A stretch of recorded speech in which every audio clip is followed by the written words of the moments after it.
project focuses on improving safety for cyclists, pedestrians, and motorists in this heavily traveled intersection, as well as bridging the abrupt gap in the Minuteman Bikeway as it passes through Arlington Center. Well, our main goal was to show people where the bikeway continued as they're going in both directions. You used to get people coming out here saying, "Is this Harvard Square?" And they were unable to see the continuation. The second goal was to make it safe, which it wasn't before, especially crossing at Swan Place. You will see three main changes. A designated bike signal on Mass Ave helps cyclists merge onto the bikeway going west. A Q box in the middle of the Mass Ave Mystic Street intersection assists cyclists turning left towards the Swan Place entrance to the bikeway. And a new Hawk light system helps bikers exiting the bikeway from Swan Place take a safe left turn onto Mass Ave. Out of the changes, the Hawk light is the most confusing to Arlingtonians. A Hawk light functions differently than a normal stoplight. No lights on tells cars that they are clear to go. Blinking yellow signals that a pedestrian has activated the system, while solid yellow means prepare to stop. Double red means to stop, and pedestrians and cyclists will, at this point, be able to cross the street. This will then turn to flashing red, meaning that motorists must stay stopped until the crosswalk is clear, then they can proceed. It's a little bewildering. I think all the new light cycles are a little bewildering, so you'll have to ask me in a month as to when I get used to it.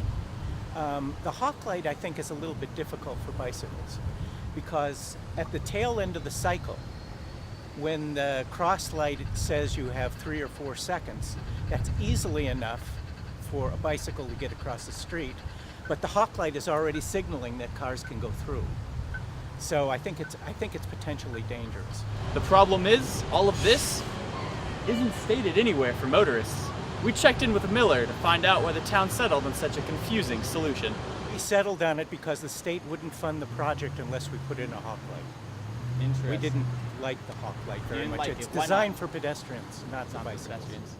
We asked cyclists what they thought of the new system. Yeah, but I walk it over here, so it doesn't affect me that much. But yeah, it is more convenient. Well, I like over there that it doesn't just stop short into the road, that you can turn, and now there are these green paths for the bikers. We also asked cyclists their thoughts on the new changes in the intersection of Mystic Street and Mass Ave, specifically about the new Q box. This is a great change. This is the worst intersection, or was the worst intersection on the bike trail, and I think that this is a vast improvement. Do you feel exposed anyway, sitting out there in front of traffic, or do you think it helps? I think it helps. Always exposed when you're a biker on the road, though, so I stick to the bike paths as much as possible. I probably would have put it further over, but we didn't even know it was going in when there was the bicycle committee input to design it. We wanted there to be a bike path diagonally across in the easterly direction, which is the way most people do it. With no signage for motorists, the changes may be harder for drivers to navigate than for pedestrians or cyclists. I went down this morning and I'm coming back. First time since you've made these changes, and I heard about them and they're impressive. For Arlington Public News, I'm Mitchell McLeod.